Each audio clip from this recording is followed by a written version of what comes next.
Jai Hind everyone. Today I am going to teach you exercise 1.3 of chapter number 1 real number. Chapter name is real number. Video number ये है हमारी 5th. Question number 3 देखते हैं. Prove that the following are irrationals. Means जो number यहाँ पे हमें दे रखे हैं हमें प्रूव करके दिखाना है कि ये इरेशनल नंबर हैं. तो फर्स्ट पार्ट जो है हमारा क्वेश्चन नंबर 3 का, उसमें दे रखा है 1/√2 को आपको प्रूफ करके दिखाना है कि ये इरेशनल नंबर होगा. तो इसमें हम क्या करेंगे, कॉन्ट्रडिक्शन मेथड यूज करेंगे. ठीक है ना. अभी तक जितने भी क्वेश्चन थे इसमें हमें दे रखा था कि कोई भी गिवन नंबर जो है इरेशनल है उसे प्रूफ करना है, तो उसमें हमने क्या यूज किया था, कॉन्ट्रडिक्शन मेथड. ठीक है ना. तो इसमें भी हम इसी तरह से ही इसको सॉल्व करेंगे. एज्यूम करेंगे, let us assume that 1/√2 is a rational number. ठीक है ना. कुछ देर के लिए हम क्या कर लेंगे, इसको रेशनल नंबर मान लेंगे, एज्यूम कर लेंगे. ठीक है. अब ये रेशनल नंबर अगर हमने एज्यूम कर लिया तो हम क्या करेंगे, इसको 1/√2 को P/Q के फॉर्म में हम लिख सकते हैं इसे. Where P and Q are co-prime number, means P और Q जो हैं हमारे वो कैसे होंगे, co-prime number and Q is not equals to 0.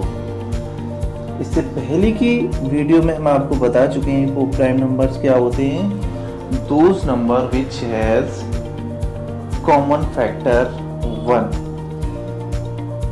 other any numbers, means और किसी नंबर के अलावा सिर्फ ना होते हुए, मतलब सिर्फ ये इसमें जो होगा हमारा 1 ही कॉमन फैक्टर होगा.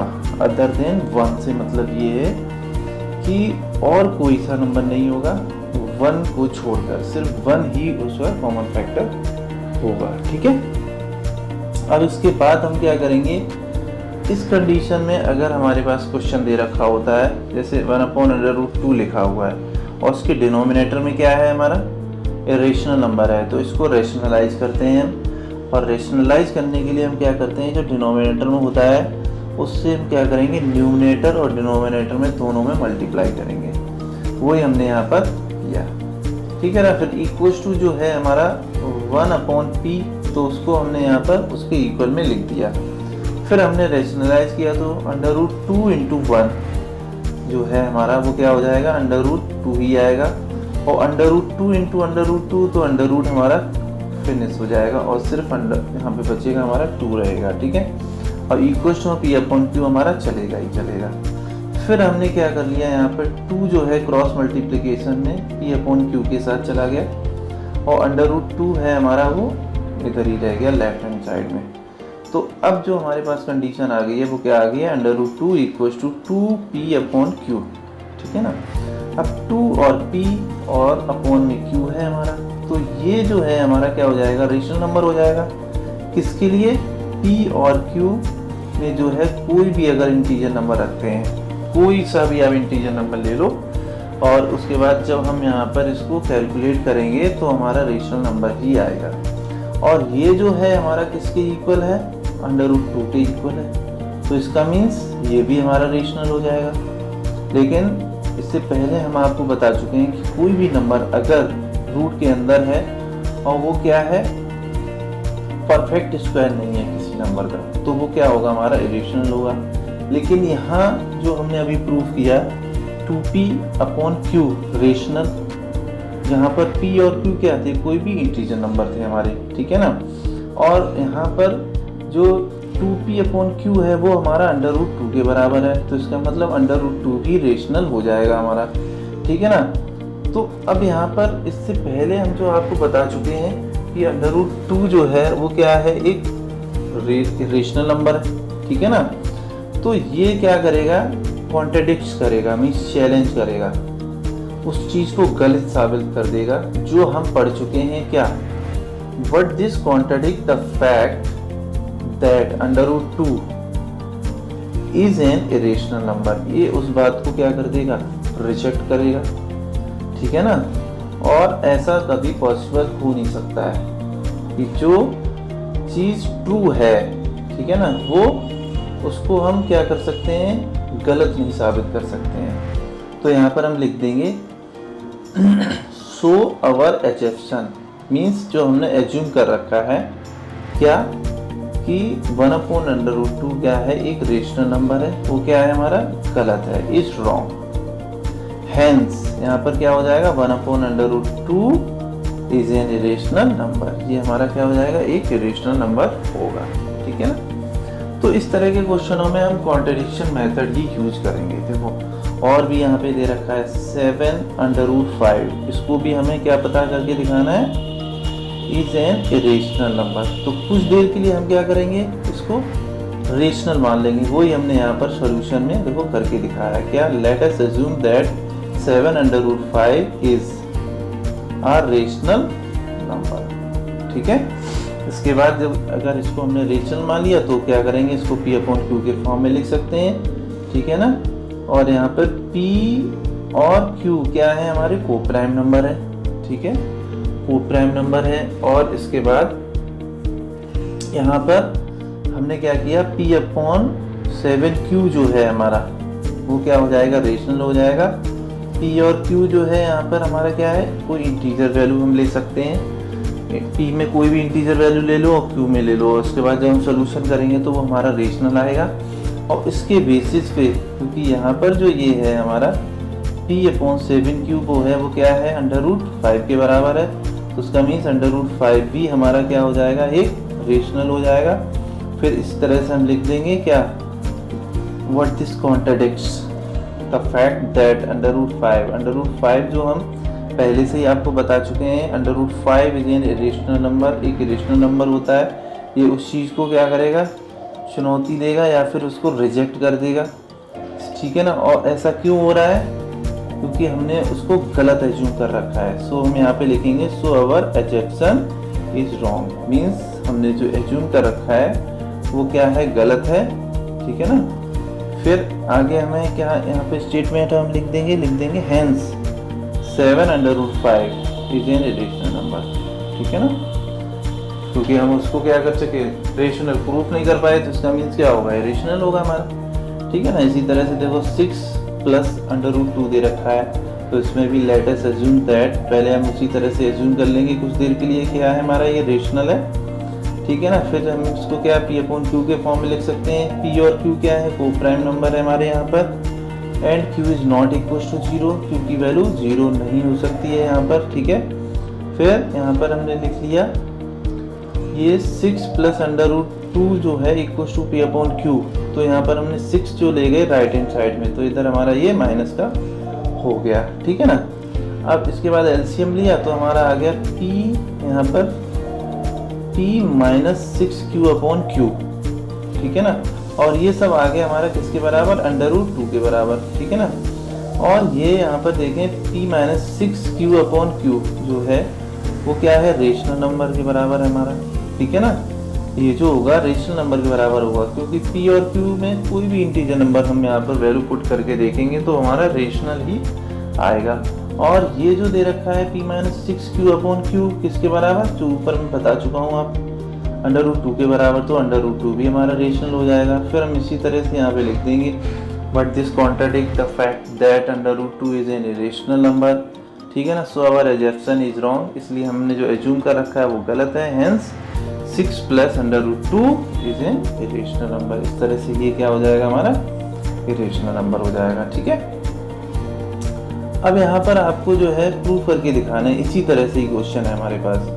क्वेश्चन नंबर जो है एक है 1/√5, इसको आपको करके दिखाना है। फिर सेकेंड पार्ट में 7/√3, इसको प्रूफ करके दिखाना है। और थर्ड पार्ट ये आपकी प्रैक्टिस के लिए, ठीक है।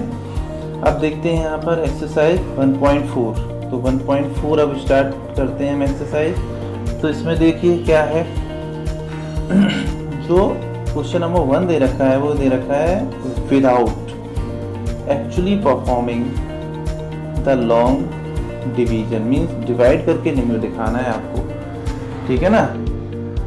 आपको क्या करके दिखाना है यहाँ पर, state whether the following rational number will have a terminating decimal expansion, means कोई भी रेशनल नंबर है, ठीक है ना, आपको दे रखा है, उसका डेसिमल एक्सपेंशन जो है वो टर्मिनेटिंग होगा या फिर नॉन टर्मिनेटिंग होगा, ठीक है ना। मीन्स नॉन टर्मिनेटिंग होगा तो वो रिपीट होगा, क्योंकि हम यहाँ पर अगर नॉन टर्मिनेटिंग नॉन रिपीटिंग बोल देते तो फिर वो हमारा रेशनल हो जाता, रेशनल नहीं होता। यहाँ पर क्या कह रखा है, नॉन टर्मिनेटिंग रिपीटिंग, ठीक है ना। या तो क्या होगा, डेसिमल एक्सपेंशन टर्मिनेट होगा या फिर नॉन टर्मिनेटिंग रिपीटिंग होगा।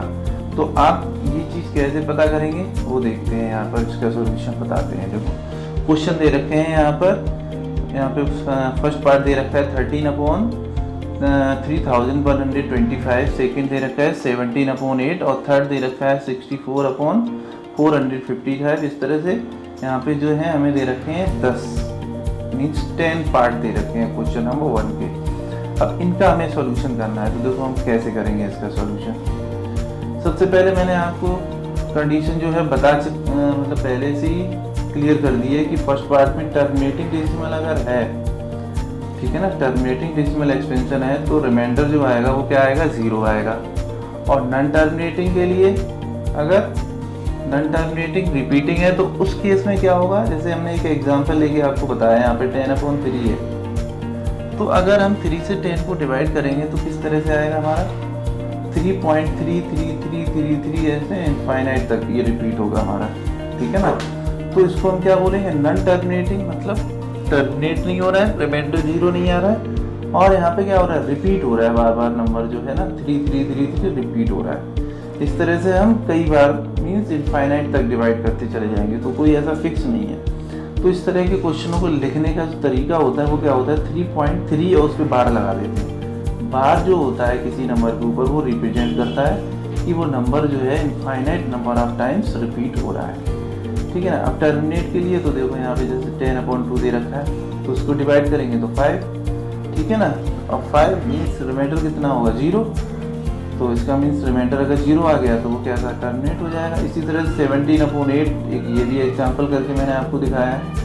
इसी तरह से 17/8 को जो है हम जब डिवाइड करेंगे तो पूरा यहाँ पर मैंने आपको शो करके भी दिखा दिया है, कितना आएगा 2.125, और रिमाइंडर जो लास्ट में आ गया 0, तो इसका मीन्स क्या हो जाएगा, टर्मिनेट हो जाएगा, ठीक है ना। अच्छा, यहाँ पर ये जो मैं आपको समझाने जा रहा हूँ, ये जो थ्योरम है हमारे इसमें एनसीईआरटी में दे रखी है, थ्योरम 1.5, 1.6 और 1.7 में। ये थ्योरम जो है ना एग्जाम में नहीं आती है, लेकिन इसका जो यूज़ है हमारा तो वो मैं आपको समझा रहा हूँ। अब इसका यूज़ क्या है वो मैं बता रहा हूँ। जैसे कोई भी अगर नंबर दे रखा है, फ्रैक्शन में है या फिर रेशनल नंबर है, ठीक है ना। अब वो कैसा है, टर्मिनेट डेसिमल एक्सपेंशन है उसका या फिर नॉन टर्मिनेटिंग डेसिमल एक्सपेंशन है। तो विदाउट एक्चुअल डिवीजन अगर हमें पता करना है तो उसके लिए हम क्या करेंगे, उसके जो डिनोमिनेटर में जो नंबर है उसके हम क्या करेंगे, फैक्टर करेंगे। फिर हम देखेंगे उसके जो प्राइम फैक्टर हैं उनका जो फॉर्मेट है 2m और 5n। 2 और 5 होनी चाहिए, और m और n जो है यहाँ पर वो क्या रिप्रेजेंट करेगा कि वो 2 जो है प्राइम फैक्टर है उसका गिवन नंबर का, वो कितनी बार रिपीट हुआ है, कितने टाइम्स रिपीट हो रहा है। ऐसे 5 जो है उसकी पावर n, ठीक है ना, वो कितनी बार रिपीट हो रहा है इस चीज़ को बताएगा। और इस तरह से भी हो सकता है 2m 5n, मीन्स दोनों जो प्राइम फैक्टर हैं वो क्या है, same number of times repeat हो रहे हो। कभी कभी कंडीशन ऐसी भी हो जाती है सिर्फ 2m के फॉर्म में, मीन्स 2 ही फैक्टर हो, या फिर हो सकता है 5 ही उसके फैक्टर रहे हो डिनोमिनेटर के अंदर जो है, ठीक है ना। और m जो बताएगा वो क्या बताएगा कि वो नंबर जो है हमारा वो कितनी बार रिपीट हुआ है, ठीक है ना। और भी इसके फॉर्मेट दे रखे हैं 2m × 5n, ठीक है ना। तो इस तरह से दोनों same number of times repeat हो सकते हैं। और भी यहाँ पे दे रखा है 2m और 5n, तो इसका मीन्स 2 मतलब मीन्स मान लिया कि अगर 2 टाइम्स रिपीट हो रहा है और 5 यहाँ पर n कोई अलग वहाँ पर शो करेगा उसकी क्वांटिटी को, तो यहाँ पर n में हो सकता है वो 5 टाइम्स रिपीट हो रहा हो सकता है वो 3 टाइम्स हो रहा हो सकता है वो सिंगल टाइम्स ही रहा हो, ठीक है ना। तो चलो क्वेश्चन नंबर हम यहाँ पर स्टार्ट करते हैं। यहाँ पर फर्स्ट पार्ट जो है उसका, इससे पहले जो मैंने आपको क्वेश्चन बताया था ना, ठीक है ना, उसका first part means question number 1 का फर्स्ट पार्ट। तो 13 अपॉन यहाँ पे दे रखा है 3125, तो यहाँ पर जो डिनोमिनेटर में था उसके हमने क्या किया, यहाँ पे देखो फैक्टर करे, ठीक है ना, 3125 इसके हमने फैक्टर यहाँ पर किए। उसके बाद जो फैक्टर आए हमारे वो 5 टाइम्स 5 आया, तो इसको किस तरह से लिख सकते हैं, 5 की पावर 5, तो वो मैंने यहाँ पे लिख दिया 13 अपॉन 5 पावर 5। अब यहाँ पे देखा जाए इसको हमें क्या पता करना है कि टर्मिनेटिंग डेसिमल एक्सपेंशन इसका होगा या नहीं होगा, ये पता करके बताना है। तो इसके लिए हम क्या करेंगे, यहाँ पर देखो, अब ये कहोगे कि 5 की पावर m में तो m वहाँ पर 5 तो दे रखा है लेकिन 2 की पावर कुछ है ही नहीं, तो 2 की पावर हम यहाँ 0 मान सकते हैं, ठीक है ना। और 0 किसी भी नंबर की जो पावर 0 होती है तो इसका मीन्स उसकी जो वैल्यू होती है वो 1 शो करता है, तो इसका मीन्स जो 5 पावर 5 है ना उसकी वैल्यू वो ही बनी रहेगी। और इसका अब जब हम डिवाइड करेंगे तो हमारा क्या आएगा, ये पूरा डिवाइड हो जाएगा, ठीक है ना। तो यहाँ पे टर्मिनेटिंग डेसिमल एक्सपेंशन जो होगा वो मीन्स यहाँ पे जो नंबर हमें दे रखा है इसका जो डेसिमल एक्सपेंशन होगा कैसा होगा, हमारा टर्मिनेटिंग होगा, ठीक है। इसी तरह से यहाँ पे दे रखा है 17/8, तो 17/8 जो है ना उसको हम लिख सकते हैं 2 की पावर 3 लिख सकते हैं। अब टर्मिनेटिंग डेसिमल एक्सपेंशन यहाँ पर होगा क्योंकि यहाँ पर हम इसको भी लिख सकते हैं 2 की पावर 3 इंटू 5 पावर 0, ठीक है। ऐसे ही यहाँ पे देखो थर्ड पार्ट दे रखा है, थर्ड पार्ट में भी यहाँ पे 64/455 दे रखा है। अब हम क्या करेंगे, यहाँ पर 455 दे रखा है, इसके हम क्या करेंगे, प्राइम फैक्टर करेंगे। तो मैंने यहाँ पर आपको प्राइम फैक्टर करके दिखा दिए हैं, ठीक है। प्राइम फैक्टर करके दिखा दिए तो कौन कौन सा है, 5 आया हमारा, 7 आया और 13 आया। अब यहाँ पर क्या है, हियर द डिनोमिनेटर है 7 and 13 as factor, other that 2 and 5 means 7 और 13 जो है जब हमने उसके डिनोमिनेटर के फैक्टर किए वो आए हैं और जो क्या हैं अलग हैं 2 और 5 से, इसलिए कैसा होगा इसका डेसिमल एक्सपेंशन नॉन टर्मिनेटिंग होगा, ठीक है। इसी तरह से 15/1600 क्या करेंगे, तो इसके हमने देखो यहाँ पर फैक्टर किए और इसके बाद क्या हो जाएगा, यहाँ 2 जो है रिपीट हो रहा है हमारा कितने टाइम्स हो रहा है, यहाँ पे 6 टाइम्स, और 5 जो है वो रिपीट हो रहा है हमारा 2 टाइम्स हो रहा है, ठीक है ना। तो यहाँ पर इस तरह से हमने यहाँ पर इसको लिख दिया। अब यहाँ पर क्या है, यहाँ पर मैंने बता दिया 1600 has only 2 and 5 as factor, so it be terminating decimal expansion, means इसका जो decimal expansion होगा वो क्या होगा, हमारा टर्मिनेट होगा। तो इस वीडियो में इतना ही है आज के लिए। नेक्स्ट वीडियो में जो हमारे एक्सरसाइज के कुछ क्वेश्चन रह गए हैं उसको हम भेजेंगे आपको। जय हिंद बच्चों।